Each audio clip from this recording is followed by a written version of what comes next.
I didn't know the Yankees were allowed to score in more than one inning.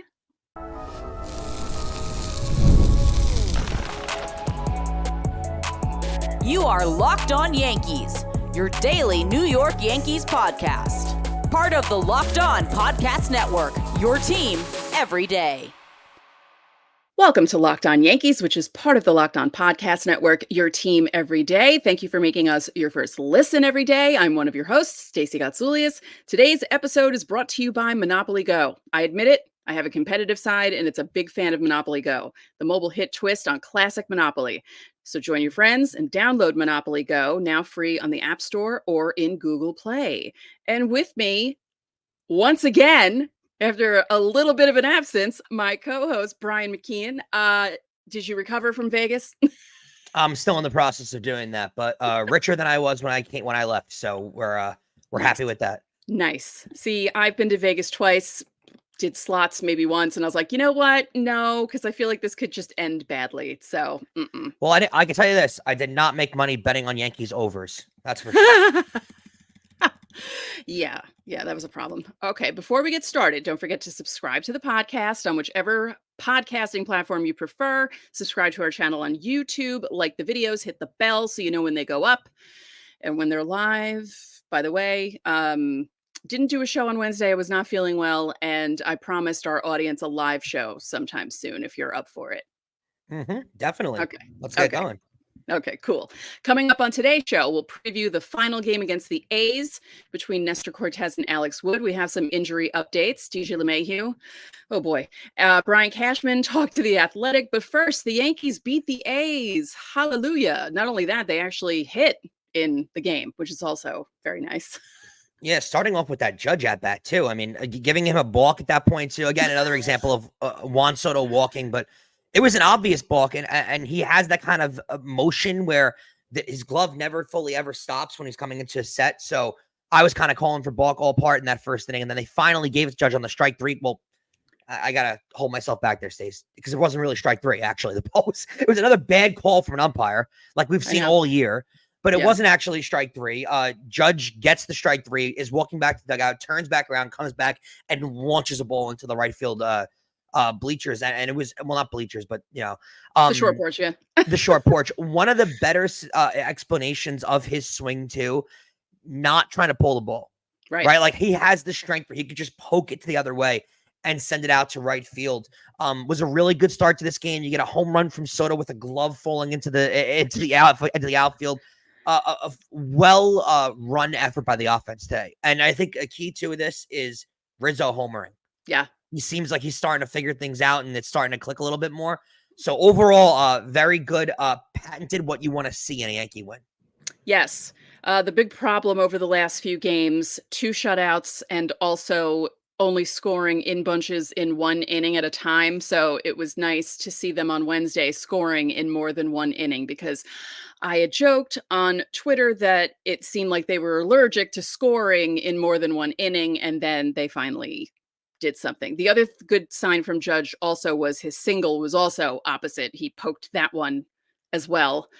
Soto, love it. I was joking about the walking ahead of Judge and how your friend Sal Licata was probably very upset with that, because Soto should not be walking in front of Judge. No, not at all. He should never be walking. That doesn't get you contracts. No. And I like his at-bats they're consistently amazing, right? They're consistently terrific. There's a great clip online that I'll actually share on my Twitter at _ Brian McKeon, if you guys want to follow to check out, of Juan Soto not striking out looking in a game last week and over the weekend, striking out looking and not seeing a single strike. Right. It's twofold in the argument, right? Because it shows bad umpiring, which is what we've seen all year, and I'm sure will be a contingent talking point for our show through October. But not only that, it shows the brilliant eye that Juan Soto has, and the brilliant understanding of the strike zone that he has, standing in and being able to see certain strikes that are coming through, see certain balls, know which pitches aren't worth swinging at. He knew a couple in the at bat were strikes, and you'll see him give the head shake. He'll know it's a strike, but he also knows it's not his pitch to hit. Right. Like, it just shows. But I mean, this particular at bat, he didn't see a single strike, and they still struck him out looking. So that is a problem. But Yeah, you're right. I mean, another terrific day out of him. this particular umpiring crew between what Hunter Wendelstedt did to Aaron Boone the other day, the home plate ump in Tuesday's game also having issues. Tom Payne, because I think he was the third base ump. He's the one that called was he the one that called the balk? And then I'm not sure of who was behind the plate tonight, but the entire crew, just what is going on. And the scary thing is Hunter Wendelstedt runs an umpiring school. Yep. There were multiple. The problem that was aggravating me was there were multiple balks in that inning prior that just weren't called. And then you finally call it on a strike 3 call. That wasn't actually strike 3, but you call a guy, you strike a guy out looking on a low pitch. You allow it to be a balk to call it back and then judge it's the home run. But the balk should have been, that issue should have been shown to the pitcher much earlier than it actually was. There was no warning given, no anything said, nothing in the early in the inning, and then all of a sudden balks are going flying. So very, very weird how the umpiring crew decides to call these games. Yeah, I don't know what's going on with them. The other thing about the game, Glaber had a single, which is good. I think Oswaldo was the only person who didn't reach base all game. He hit the ball hard a couple times. It's just, he hit him at people, and I'm not worried about him. Glaber, though, is now homerless in 46 games dating back to early September, which I didn't realize until the other night when they said he was homerless in 44 games. And I thought to myself, wow, I didn't even realize it had been that long. Until you sent me that stat, I really didn't realize either. And it feels weird because you think of Glaber. We all think of Glaber from when he came into the league, right? And he was hitting 25, 30, the 1 year with 38 home runs. And you think he's this power type hitter, and he's got it in him. And I know it's in his game. But for some reason, Stacey, when he's the last months, he has not been hitting at a level that he should have been. The power has disappeared out of his game. I don't love his at-bats of late either. A lot of short at-bats where he seems like he's giving up on the ball. I want to say it's mental. I don't think he's injured. It seems like he might need a mental break. They might need to give him a day or two off. The problem is there's not a lot of depth on this team right now. I was going to say, they can't, though, because there's no one really to play second. I'm hoping once LeMahieu is ready, they'll be able to slide LeMahieu in and give Glaber a few days off, because LeMahieu would need a few days on. But who the heck knows when that's coming? Well, yeah, we're gonna update people on that in segment 2, because we got news from Boone after the game about LeMahieu. One more thing about tonight. Clarke Schmidt, first inning kind of iffy. Then he was cruising. He had that 6-pitch 1-2-3 inning, had a couple of really quick innings. And then the problem that always rears its ugly head with Clarke Schmidt, third time through the order, is when he runs into trouble, can never make it past the 6th inning. He finishes 5 1/3, 3 hits, 3 runs, gave up the home run, 6 strikeouts, nice, 2 walks, But the improvement to me that needs to be made with Clarke Schmidt, and I understand he's toward the back of the rotation, and he's not going to be a guy that gives you 7 innings, but every once in a while, could you at least make it through 6? It's unfortunately it's not what they're breeding pitchers to do anymore. I know. You know what I mean? Like, that's the problem too, is Clarke Schmidt they're the only guys they're expecting 7 or 8 innings out of anymore are the Gerrit Coles of the world. That's really all they wanted out of. And when you're not, Clarke Schmidt is a Yankee product, right? He's out of the Yankee system. When he was coming up, they didn't instruct him to go deep into games. They didn't work on him to go deep into games. And he didn't. And he never did. He never got used to it. His arm never got stretched out to that point.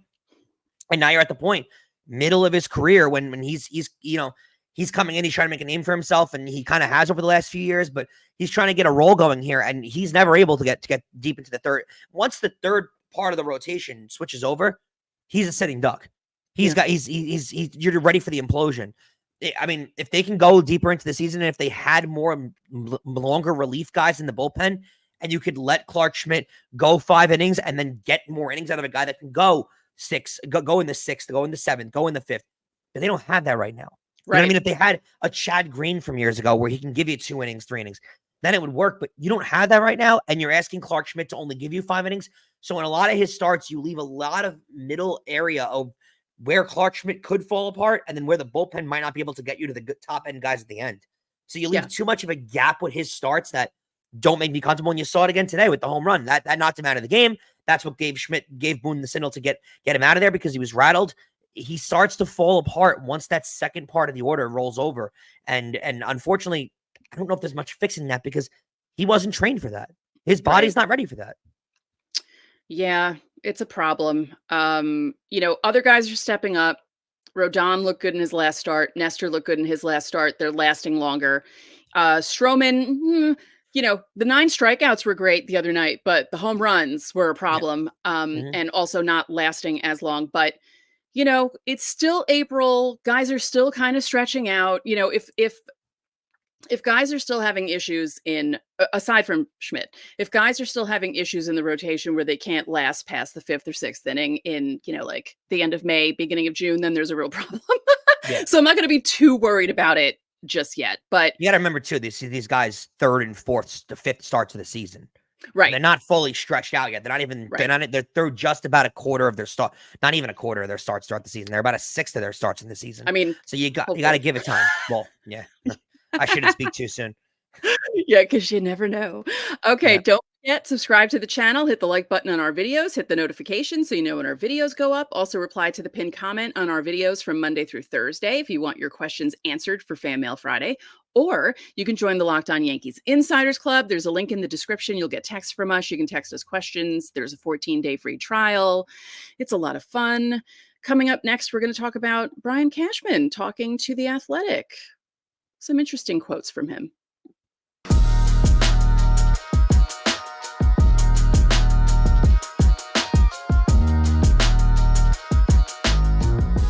Policy Genius is the country's leading online insurance marketplace. It saves you time and money so you can provide your family with a financial safety net starting today. With Policy Genius, you can find life insurance policies that start at just $292 per year for $1 million of coverage. Some options offer same-day approval and avoid unnecessary medical exams. Life can be unpredictable, and Policy Genius can take away the worries of what your family would do if something happened. Policy Genius gives you unbiased advice from a licensed expert support team. They have no incentive to recommend one insurer over the other, so you can trust their guidance. They have thousands of 5-star reviews on Google and Trustpilot from customers who found the best fit for their needs with Policy Genius.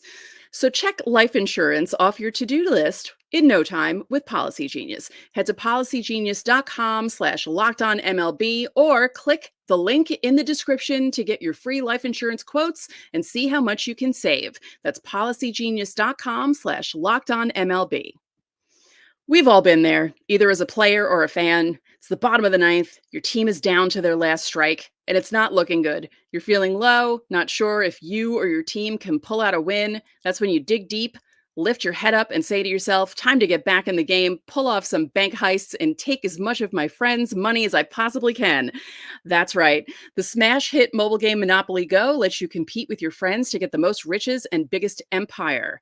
It's the Monopoly you love, but it's on your phone anytime with new levels, new twists. They have leaderboards. You can compare your progress to your buddies. You can steal money from them. You can make them bankrupt. You can wreck their boards with a wrecking ball. It's so much fun. I've been playing this for a week and a half, and I'm obsessed. You can even work with your friends to crack open community chests and do tournaments to get extra rewards and climb the leaderboard. So get back out there, put on your game face, and download Monopoly Go, now free in the App Store or in Google Play.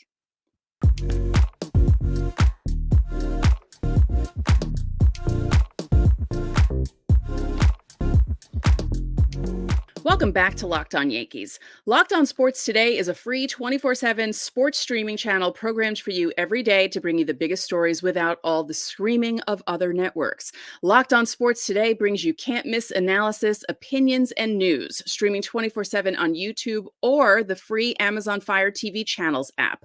Part of the Locked On Podcast Network, your team every day.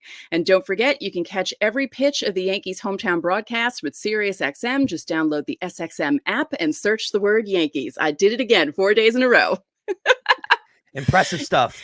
Yes. If you haven't watched ever, and this is your first show, I had trouble saying SXM, and now I can't stop saying it. So I'm just going to rub it in every time it happens. Okay. Wow. Brian Cashman had an interview with The Athletic. He had a bunch of things to say. My favorite thing that he said, though, was the whole, yeah, we don't have depth right now. It's like, yeah, no, because everyone's getting hurt. But at least he acknowledges it and he knows it's his job to fix it. Right. Oh, it's like, yeah, it's great because we were talking about Glaber in the first segment. Mm-hmm. Who's going to play second? The people who could play second are hurt right now. Anyone who could back up, like when Rizzo was going through his issues and not being able to hit, and they were just running him out there. There was no one to play first either because DJ's hurt. He can't, DJ can play third. He can play second. He could play first. He's not available. Peraza could have played third or second. He's not available. John Birdie comes to the Yankees. He gets hurt. So, immediately. Yeah. So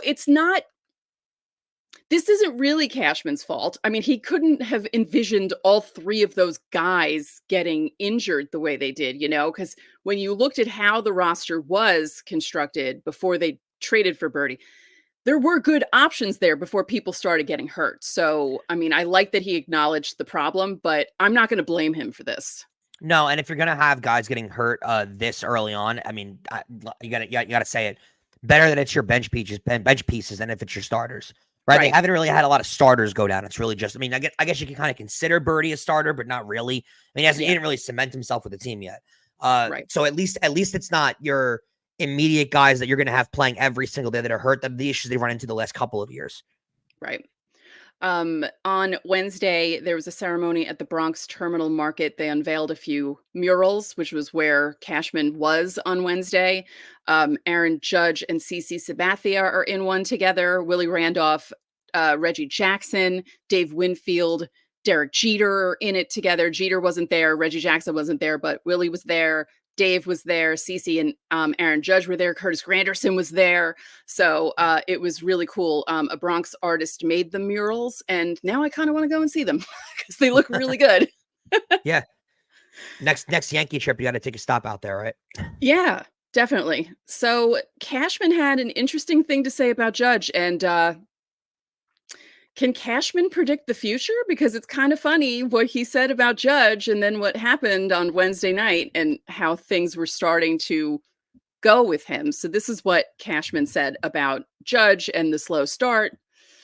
He said, it's the ebbs and flows of the game. Judge will get it going. He's another great one. But then Soto might take a little time out for a little while. That's the nature of the beast. Perfectly, you'd like them to be firing on all cylinders at all times, all season, but it's not realistic. We'll get Judgy, Glaber, and Rizzo and any of the other ones going at some point. They'll all take their turn in helping us and picking up somebody else who's a little bit in struggle mode. You get as many great ones as you can because it takes a village. I don't know about you. I don't like that quote. I don't like that quote. You don't like the quote because you don't like that he's thinking that they're not all going to be firing on. Yeah, like the expectation to not have your whole team firing on all cylinders. Don't you build these super teams, quote unquote, because you want the team to be always hitting at the right moment? And yet, for some reason, Cashman's sitting there like, oh, well, this guy's going to stink this day. This guy's going to stink this day. But as long as one guy's good, then we're good. Like, I didn't understand that, because then what happens in the playoffs when that one guy that you're expecting to be good this day is not good that day? Like, that quote to me is like such a defeatist quote. Why not expect all of them to be good at the same time and go out there and win 130 games? Now, is that going to happen? No. But why would that expectation not exist for you? Instead of just saying, oh, well, some days, some guys are going to stink. Most guys are going to stink. But as long as the one guy is good, then, we'll be fine. That quote seems so non-motivational to me. But it reminds me of the quote that got Steve apoplectic on the show in the offseason when he came out and was like, well, Stanton's going to be injured at some point this season. And yeah, Steve, like we accept defeat. Like, why are you saying that? Like, don't say something like that. And, Stanton was not very happy about that. And neither was his agent. Yeah. And I can understand why, but Cashman, I don't know, man, he's almost like a kid who says what's on their mind and doesn't know how to filter it. Yeah. Which is a problem because it's a problem. Because he doesn't do a lot of press either. You got to realize, like, a lot of the press that he does is at these kind of things, where it's the homeless charity thing that he does every year, where he sleeps on the street in the city. It's a mural thing like this, where a reporter good job on the reporter actually going to this mural thing, because The reporter's not there for the mural. The reporter's there because he knows Judge and Stacey and Cashman are there, and he's going to get a quote out of it. And he got the quote out of it. It seems like Cashman almost wasn't prepared for media members to be there. And so he just came across and said whatever he said. Well, it goes back to the stand thing. Oh, well, guys are going to get hurt. Guys aren't going to be playing well. You can't accept that kind of stuff. Yeah. You have to hope that you have to strive for everyone to be playing great at the same time. Yeah. This other quote kind of annoyed me too. Okay, let's put it up. Do you want to read it? I'll go for it. Okay. Yeah, so Cashman was talking about Soto, and he said, everybody knows he's a Hall of Fame caliber type player. He's one of a kind. Only a few can be in that category. When you get those types, you certainly hope the transition is easy and it's plug and play. So far, the transition has been easy and it's been plug and play. We're really grateful and thankful that he's been here playing for us and he has been driving force for us. His personality fits the team. It's been a good run. He has helped us hit that win column quite often, thankfully. Stacey, it seems like he gets lost in the quote. It's been a good run. He's been here for a month, and it hasn't been a good run for me. That quote to me seems. This is how I read it, and maybe call me a pessimist. This quote to me reads as, we're not signing him in the offseason. We're not even going to entertain it. It's been a good run. This has been fun. And this 2024 season will be a fun run with him. It's going to be nice. And playing batting second, he's been great. That's it though. We're not. But soak it in. Soak it in because this ain't going to last. Make sure you don't buy your 22 jerseys with the Soto written on the back of them because you're going to need them for someone else later on. I don't. This quote is so. You should be. To me, at least, I think GMs can do a perfect job of speaking to the fan base through the media and to the players of making statements. This is a time where why is there no quote in here about we look forward to him being a Yankee for the rest of his career. We look forward to his mural being up here one day. We look forward to him immortalizing himself with the Yankees. Why not at least put that in someone's mind? I think it's the Boris thing. I think it's the whole, they know that they can't just come out and try and get him, that Boris is his agent. They're going to go into free agency no matter what, kind of a thing. And if he did say something like that and then say he signs with someone else, people are going to go back to that quote and say, I wouldn't. But again, you have to go with this kill or be killed attitude, right? He's got to be your guy and you have to acquire. I think if you're Cashman, the next decade plus of Yankees success revolves around Juan Soto. Right. It does. And so it's got to be a sign. That's it. There's no sign or not sign. It's sign Juan Soto. No other option. So I don't know. To me, this quote kind of leans back to he's not going to be here long term. This has been a nice run. Using the quote "nice run" doesn't sit well with me. Yeah, I can see that. All right. We were going to talk about this in segment 2, but we're going to move it to segment 3. We're going to give you updates about DJ LeMahieu, exact updates that Aaron Boone gave us. We're also going to talk about Gerrit Cole and his arm, and we're going to preview the final game of this seemingly very long 4-game series against the A's.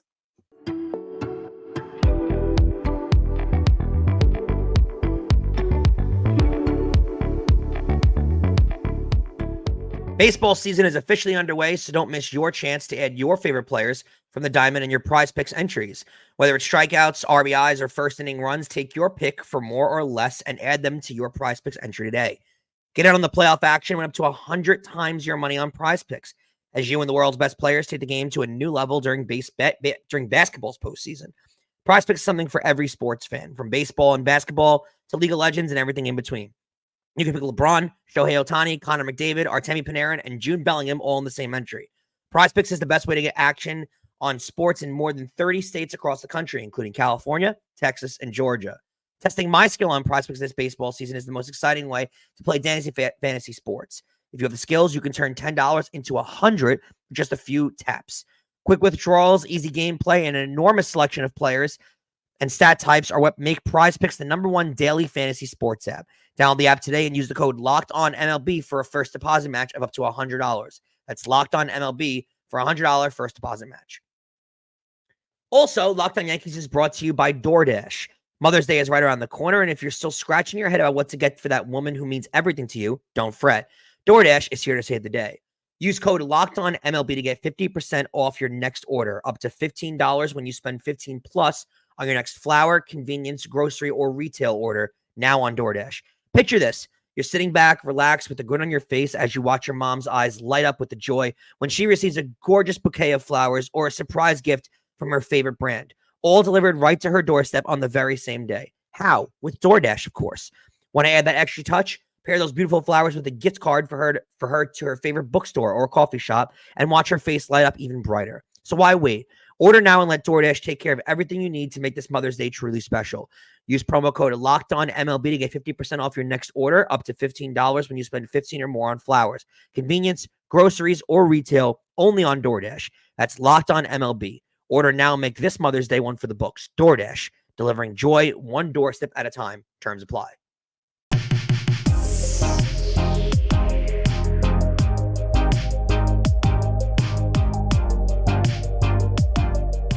Locked On has launched the first ever national sports 24/7 streaming channel on YouTube, and now it's also available on Amazon Fire TV and the free Fire TV channels app. Locked On Sports Today is here for you 24/7, covering the top sports stories of the day with the local experts of Locked On, plus our national shows covering every league. Find Locked On Sports Today now available on the free Fire TV channels app. And remember, you can also catch every pitch of the Yankees' hometown broadcast with SiriusXM. Just download the SXM app and search the word Yankees. Stacey, quickly, I'll run through this before we get to the injury updates. Game 4 against the A's tomorrow. It's going to be Nestor versus Alex Wood. Nestor comes in with a 1-1 record of 3.41 ERA, and Alex Wood is 0-2 with a 7.89 ERA. The last game for Cortes was against Tampa Bay Rays. He went 7 innings, 6 hits, no earned. Pretty good start. 9 Ks. He got the no decision, which is kind of unfortunate. And the last game for Wood, he went 5 innings, 8 hits, 4 earned, 1 walk, 4 Ks, and he picked up the loss. Another game, Stacey, that they got to go out there and hit a pitch. They're notifiably better than. Need to go win this game, go take the series, and move on to Milwaukee. Yep, because, there's no rest. They're going straight to Milwaukee and then straight to, I think, is it Baltimore after Milwaukee? This is a tough stretch coming up. And tomorrow later today actually is a 7:05 game. MLB gives them a little bit of a break because the first game in Milwaukee is 8:10 actually New York time, so you're getting a little bit of an hour break. But in reality, usually on a travel day, a getaway day, especially with where MLB has been giving teams a little bit of extra leeway the last couple of years, now we're seeing more of the 1:00 games on a Wednesday and stuff. You're not seeing that as much now, and I think it's very strange here to not be giving the Yankees a 1:00 or a 4:00 game to get to Milwaukee a little quicker. Yeah, I was a little surprised about that too. I don't know if it was because Monday's game was a 1:00 game because of Passover, and maybe they thought, well, we can't do 2 1:05 games, but I thought that was odd that the rest of the series was 7:05. So hopefully things will be okay and they'll get to Milwaukee and it won't be at like 4 a.m. because sometimes that happens too. Well, lack of sleep can also cause injuries, and that's where we have to go to with this next Yankee topic, because I have let's go to the positive news first, right? Gerrit Cole threw 120 feet. He looks like, from what everyone's saying, that he's on track to be getting back for his normal schedule. Not really much for us to really say here other than to give you guys an update. There were no setbacks. He threw well. He's not coming off a mound yet, but they're planning on starting that soon. Everything you want to hear from Gerrit Cole's camp, right? Yep. He looks happy in the dugout, having fun. So everything looks good. I think he'll be fine. Yeah. The problem here, about 15 minutes from where I'm sitting right now in Somerset, DJ LeMahieu in the first inning gets hurt, taken out of the game.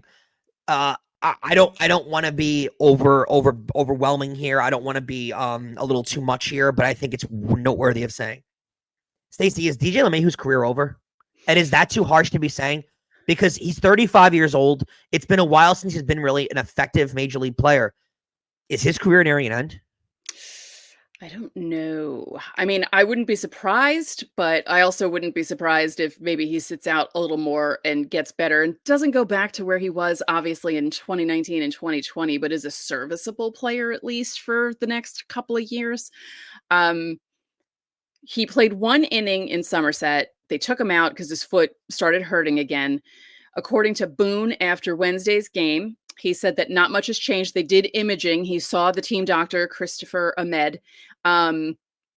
that LeMahieu has a residual edema, otherwise known as swelling, and Mhm. he's going to stop baseball activities for a few days, and he's now on a week-to-week basis as opposed to a day-to-day basis. So, Doesn't this feel like one of these things that you hear over the last few years where we're not going to see him all year? right. This is just going to keep trickling down, and he's going to be now he's week to week. We're not going to get an update till I mean, you got to think June at this point, right? He's not going to Or play till at least June. or it could be one of those things where he's nursing the foot and hurts something else because he's nursing the foot, Yeah, which happens to other people. So let's just the whole thing is a mess with LeMahieu, and I don't. Again, I don't want to sit here and say that it could be career ending, but where is the rub here? Because he right. hasn't played in the last few years. He hasn't been healthy. Even when he does play, he's not productive. Something's off. Something's fishy. And it's a really sad way to see where this guy's career is going. Who was an MVP candidate a few years ago? Yeah, it is very sad. Yeah, for sure. One more time, don't forget to join the Locked On Yankees Insiders Club. There's a link in the description below and a 14-day free trial. You get texts from me, and you can get text. You can text me questions. You can also text Stacey and the whole crew because we answer all your questions on Fan Mail Friday, which is tomorrow. Actually, we'll get all those answers. Leave your questions for us on the pinned comment below to get your questions answered for us. If you have Insiders Club, you do get top priority though, so make sure you get that linked up so our questions are definitely answered. So your questions are definitely answered by us. Remember, you can catch every pitch of the Yankees hometown broadcast with SiriusXM. You just got to download that SiriusXM app or the SXM app and search the word Yankees. That's gonna do it for this edition of the Locked On Yankees podcast. I'm Brian McKeon. And I'm Stacey Gotsoulias. We will see you tomorrow on Friday.